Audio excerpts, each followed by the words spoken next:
은혜로운 찬양대가 성탄절날 히트를 쳤거든요. 모든 분들이 지금까지 들어본 찬양 중에 최고였노라 이렇게 고백을 했습니다. 그래서 늘 잘했는데 그랬더니 특징이 하나 있더라고요. 사람들이 굉장히 많았거든요. 다 어디로 갔습니까? 우리 찬양대 대장님 꼭 그 사람들 다 자리다 거기다가 데려다가 앉혀놓으셨으면 좋겠습니다. 구워 삶든지 뇌물을 주든지 어떻게 했었든지 간에 갖다 놓으셨으면 좋겠습니다. 자, 올 한 해 우리 은혜로운 찬양대가 늘 예배하는 시간마다 천사가 되어 멋지게 하나님께 찬양 올려드렸어요. 수고했는데 박수 한번 해 주십시다. 그리고 이제 오늘 특별히 또 우리 교회에서 장로님으로 권사님으로 임직을 하시고 애쓰고 수고하며 여기까지 오셨는데 행정적인 거죠. 우리 박종익 장로님 또 특별히 선임 장로님으로 잘 섬겨오시고 또 오늘 이제 은퇴하는 날이 됐는데 또 공교롭게 이렇게 마지막 마무리하는 기도도 또 장미순 권사님 부인이신데 또 함께 오늘 은퇴를 하시게 돼서 두 분이 기도하시고 성경봉도 하셔서 더 의미가 있는 것 같습니다. 이분들도 애쓰고 수고했는데 우리 박수 한번 쳐 주십시다. 여러분 이렇게 말하지 않습니까? 다사다난했던 한 해라 이렇게 말을 해요. 사건도 많고 어려움도 많고 그런 한 해 참 살아가기에 빡빡한 그런 일들이 참 많았던 한 해, 사회적으로든 또 개인적으로 어떤 가정의 일들이든 그 많은 일들 속에서 그래도 여러분들이 한 해를 잘 살아 여기까지 오지 않으셨습니까? 얼마나 고생하시고 수고 많으셨습니까? 그렇죠? 그래서 여러분 옆에 있는 분들에게 한마디씩만 해주십시다. 수고하셨습니다 하고 한 말씀씩만 해주십시다. 올해 동산교회의 주제가 에덴 동산이 생각나게 하는 교회거든요. 에덴 동산 같은 행복한 교회가 생각나도록 하기 위해서 얼마나 많은 분들이 애쓰고 수고했는지 모릅니다.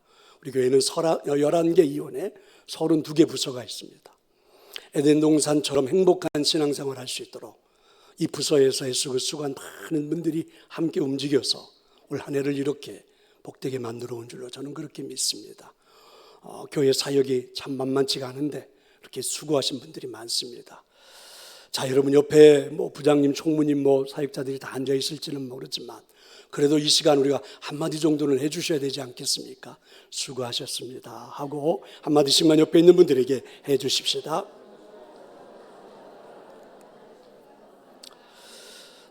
오늘 설교 제목이 수고하셨습니다입니다. 여러분 행복하게 여기까지 오셨는데 어쨌든 수고 많으셨습니다. 이명조 씨라고 하는 분이 12월이라는 시를 썼는데요. 한번 들어보실래요? 이명조 12월. 올 때까지 왔구나. 막다른 골목 피곤한 사나이가 홀로 서 있다. 꽁꽁 얼어붙은 천지엔 하얀 자막처럼 눈이 내리고 허둥지둥 막을 내린 드라마. 올해도 나는 단역이었지. 뼈 빠지게 일하고 세금 잘 내는. 뒤돌아보지 말자. 더러는 있고 더러는 여기까지 함께 온 사랑이며 증오는 이쯤에서 매듭을 짓자. 자, 이런 시입니다. 12월에 대한 시인데 뭔가 조금은 씁쓸한 마음을 갖게 하는 그런 시입니다. 개인적으로는 12월을 저는 이렇게 마무리하고 싶지는 않습니다. 시는 잘 썼을지 모르지만 개인적으로는 그렇게 썩 좋아하고 싶지는 않습니다. 한 불신자 농부가 교만한 생각으로 기독교 잡지, 기독교 신문에다가 다음과 같은 투고를 낸 일이 있었습니다. 나는 하나님도 모르고 예수도 모릅니다. 그러나 나는 지난 봄에 경작하여 파종을 했고 여름을 무사히 넘겨 가을엔 풍성한 수확을 거두었습니다. 내 수확은 이웃에 사는 기독교인보다 엄청나게 많습니다. 많이 거둔 나는 불신자요, 적게 거둔 자는 바로 기독교인이 말입니다. 하나님을 믿지 않아도 나는 많은 수확을 했습니다. 그 투고를 받은 잡지사의 주필은 그래서 이 농부에게 한마디 글을 만들어 가지고 보내주었지요. 이 주필의 글이 저는 매우 감동적입니다. 이분은 이렇게 글을 보냈습니다. 하나님은 가을에 결산하지 않으십니다. 하나님은 가진 것을 결산하지 않으십니다. 하나님은 당신의 믿음을 결산하십니다. 저는 이 말이 매우 동감이 갑니다. 소확행이라는 말이 있죠. 소소하지만 확실한 행복을 줄인 말이죠. 그러니까 일상 속 작은 즐거움에서 행복을 찾는 그런 개념입니다. 일본의 소설가 무라카미 하루키가 레이먼드 카드먼의 그 A Small Good Thing이라고 하는 그 글에서 따와 만든 표현으로 알려져 있습니다. 큰 성취보다는 일상에서 작지만 성취하기 쉬운 소소한 행복을 쫓는 삶의 경향을 말하죠. 예를 들면 따뜻한 커피 한 잔, 좋아하는 음악을 듣기, 친구와의 대화 등 사소한 것에서 느끼는 그런 즐거움을 가리키죠. 2025년 한 해 소확행, 소소하지만 확실한 행복을 누리며 여러분은 사셨습니까? 내 책상 위에 놓인 따뜻한 커피 한 잔은 확실한 거죠. 비록 좋은 음악실은 아니지만 여러분 핸드폰에서 들려오는 음악도 확실한 겁니다. 가끔은 친구에게 전화를 걸어서 그죠? 수다를 떨 수 있는 것도 확실한 것이죠. 자, 이런 소소한 것들이 행복감을 주었다고 여러분은 생각하십니까? 아니, 이런 소소한 것들로 올 한 해 마음의 평안을 누리며 사셨습니까? 생각해보면 우리에게는 정말 소소하지만 확실한 행복을 누릴 수 있는 것이 있지 않습니까? 먼저는 교회입니다. 소소하지만 매주 52주 드리는 이 예배, 주일이면 여러분 어느 산으로 어디로 놀러 갈까 고민 없이 우리의 발걸음이 향해지는 이 아름다운 교회가 있다는 소소하지만 확실한 행복이 아닐까. 조금 힘들다고 생각하면 언제든지 아버지를 부르며 하소연할 수 있는, 그래서 소소하지만 확실한 것이 우리에게 있지 않나? 이런 행복을 누리며 한 해를 살아오셨습니까? 만약에 이런 행복을 누리지 못했다면 여러분 분명히 여러분은 이렇게 살았을 겁니다. 오늘 본문으로 읽진 않았지만 전도서 6장 1절의 말씀은 이렇게 되어 있죠. 내가 해 아래에서 한 가지 불행한 일이 있는 것을 보았나니 이는 사람의 마음을 무겁게 하는 것이라. 자신을 불행하게 생각한다는 것이죠. 왜 불행하게 생각할까요? 자신의 마음을 무겁게 하기 때문에 그렇습니다. 소소하지만 확실한 행복이 있는데 그걸 누릴 수가 없기 때문이죠. 소소하지만 확실한 행복인 교회가 있고 예배할 수 있고 기도할 수 있고 섬길 수 있는데 누리지 못하고 스스로 자신의 마음을 자꾸만 무겁게 하는 거죠. 자신이 그렇게 만들어가는 것이죠. 그래서 오늘 성경은 이런 사람을 뭐라고 그래요? 불행하다 이렇게 말하죠. 2025년 마지막 주일입니다. 소소하지만 확실한 행복을 누리셨습니까? 그 소소한 것들로 행복했던 한 해였습니까? 아니면 자신의 마음을 무겁게 하면서 불행하게 한 해를 보내신 겁니까? 생각해보면 참 어리석은 일이 아닙니까? 열심히 인생을 살아가면서 최선을 다해 신앙생활을 해가면서 자꾸만 내 자신의 마음을 스스로 무겁게 만들어 그죠? 불행하게 만든다는 것이 말입니다.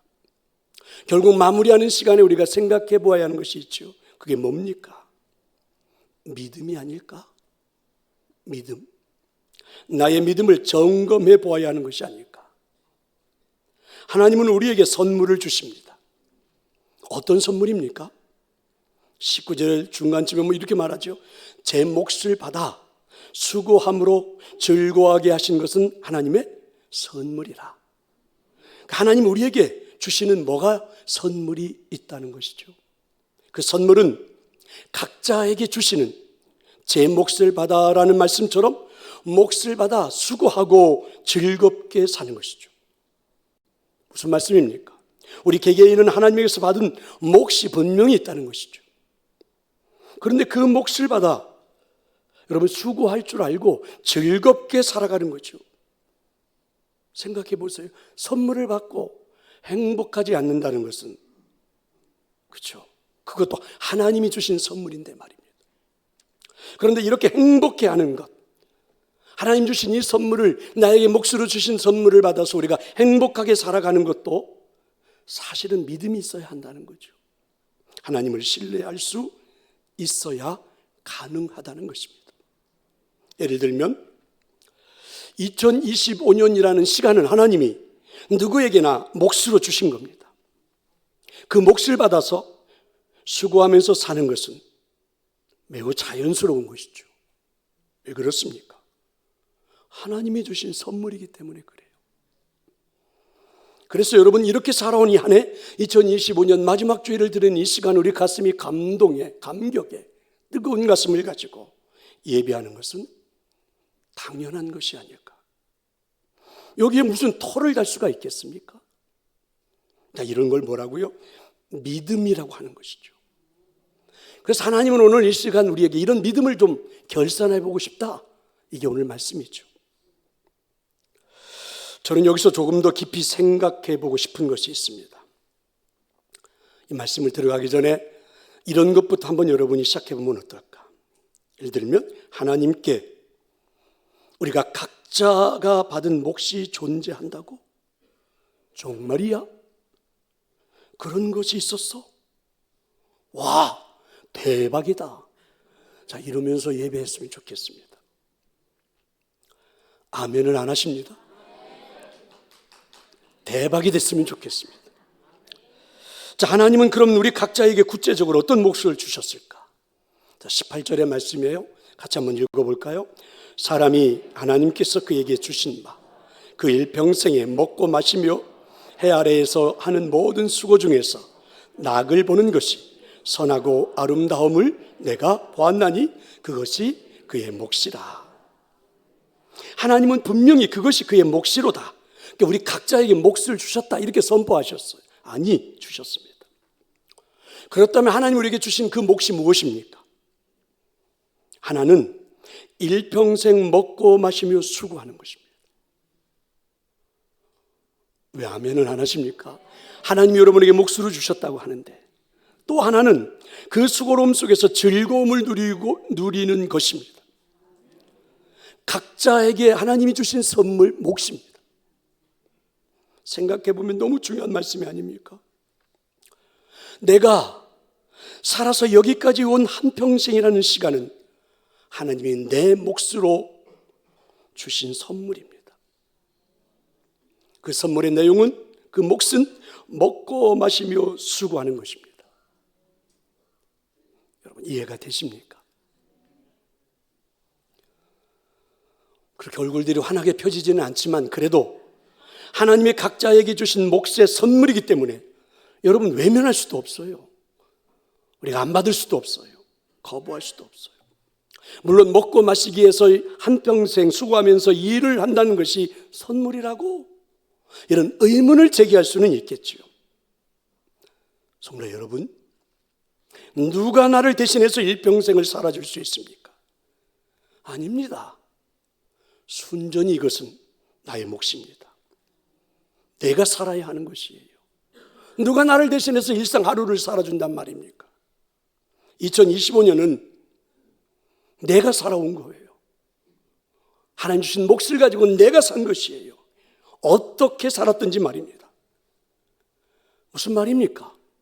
마치 누가 대신 살아준 것처럼 자꾸 원망하고 탓하고 내 인생을 타인이 힘들게 만든 것처럼 그렇게 생각이 자꾸 떠올라요.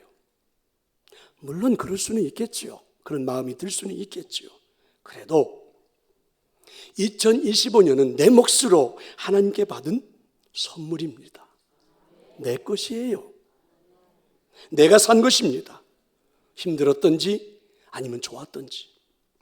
그래서 이 마지막 주에 느끼는 것이 어떠하든지 간에 내가 살아온 거예요.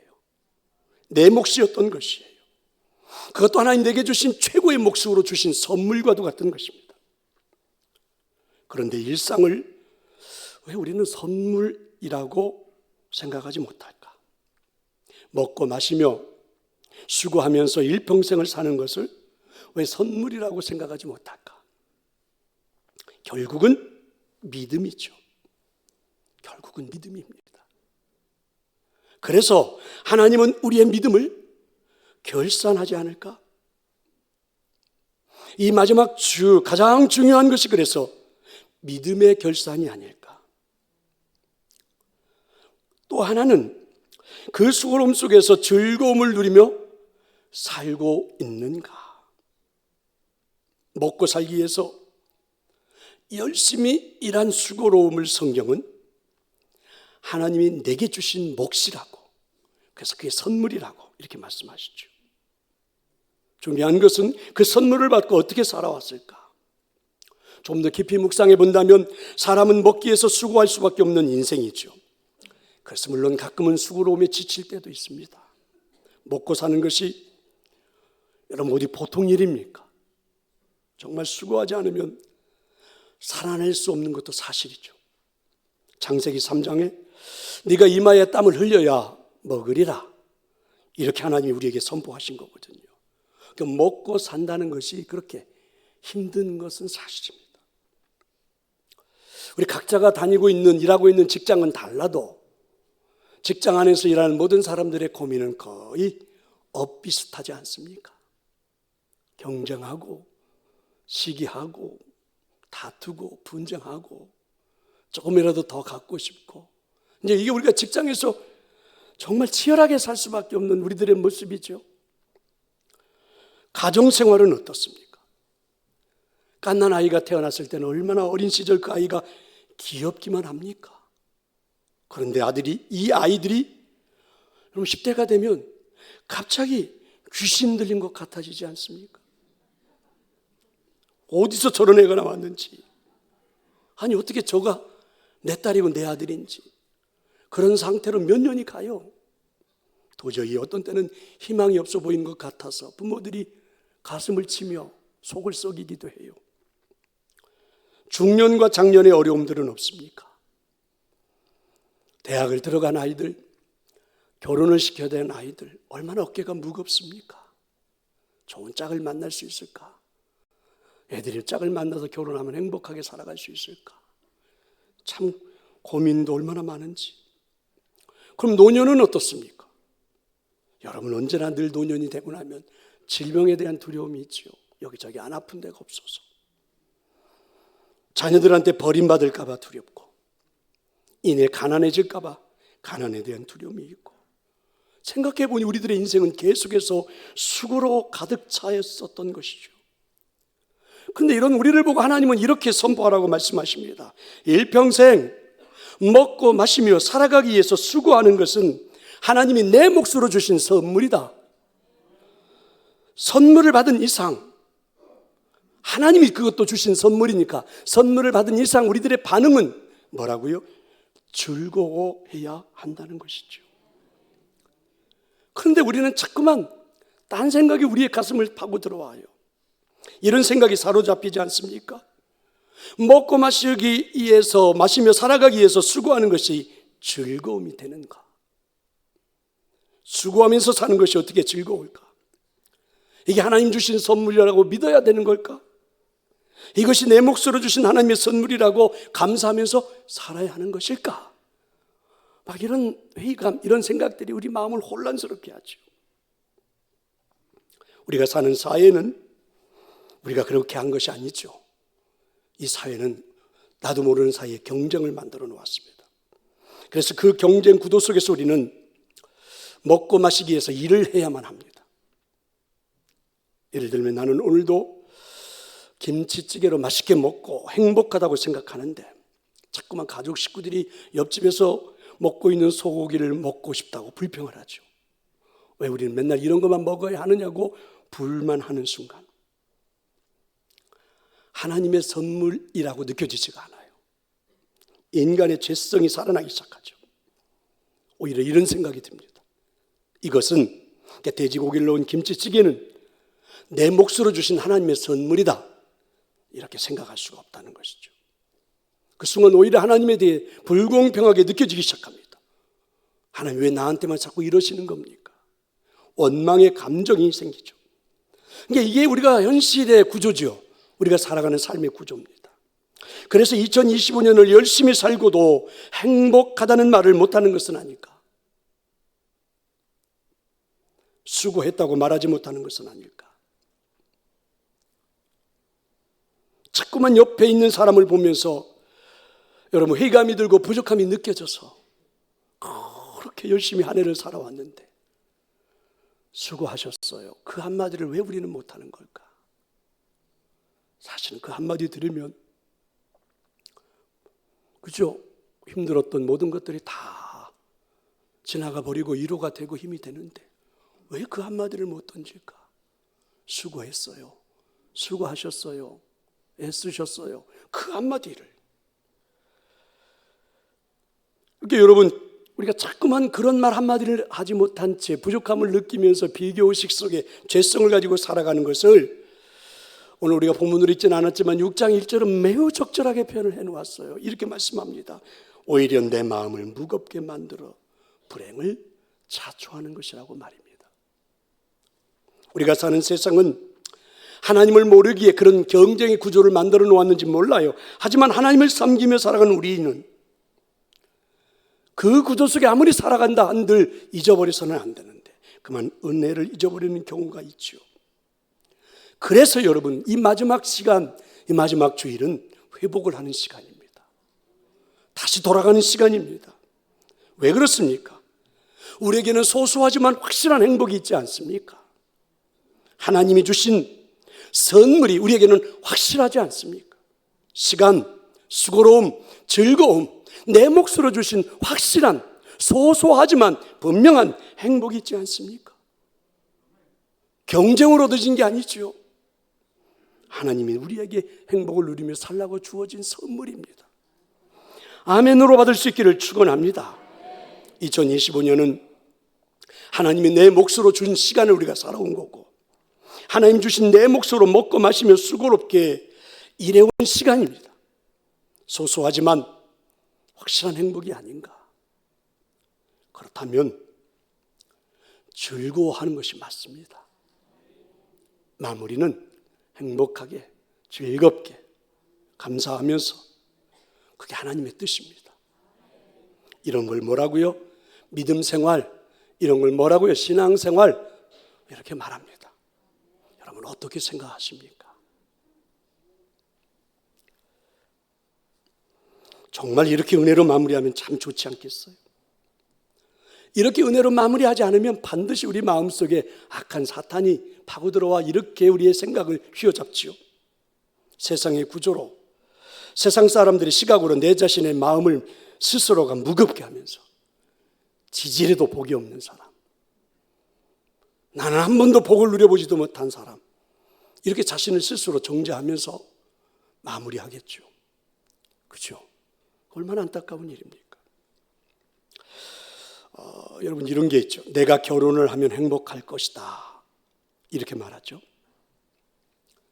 내가 결혼을 하면 행복할 것이다 하는데 정말 행복한 사람은 결혼하기 전에 이미 행복해 있습니다.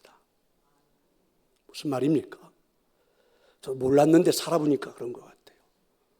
우리는 자꾸만 결혼하면 이제부터 진짜 행복할 것 같다 그러는데 우리가 속은 거예요. 여러분 결혼하기 전에 행복해 있었어야 결혼한 다음에도 행복합니다. 불행했던 인생을 산 사람이, 불행하다고 늘 느끼고 사는 사람이 결혼하면 배우자가 나를 행복하게 해줄 거다 이렇게 생각하고 결혼 생활을 시작하는데 여러분 배우자가 얼마나 힘들까? 그 불행했던 사람을 행복하게 만들기 위해서 배우자는 얼마나 고생을 해야 되는 걸까? 그렇죠.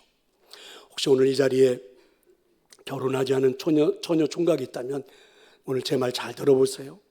만났는데 나 진짜 불행하게 살았어. 당신 만나서 이제부터 행복하게 살 거야. 그러고들 한번 재고해 보십시오. 여러분은 평생 괴롭힐지도 몰라요.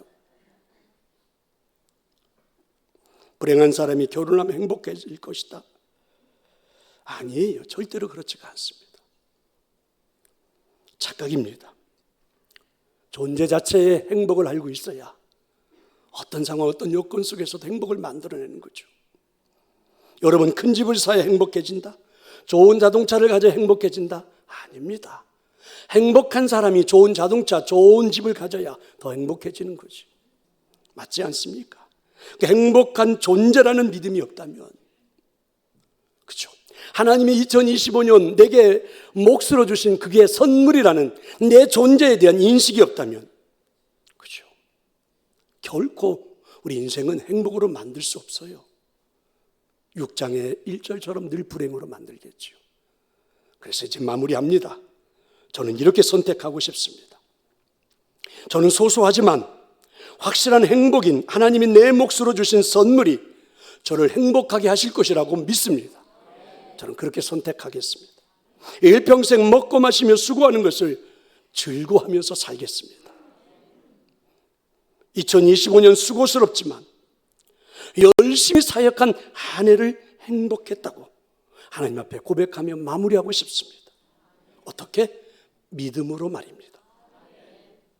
저는 여러분에게 그런 마무리가 될 수 있기를 소망합니다. 그렇게 마무리하면서, 그렇죠, 오늘 하루를 보내보고 남은 시간들 그렇게 보내보면서 하나님 앞에 영광 돌릴 수 있기를 축원합니다. 자, 이제 우리 함께 찬양하겠습니다.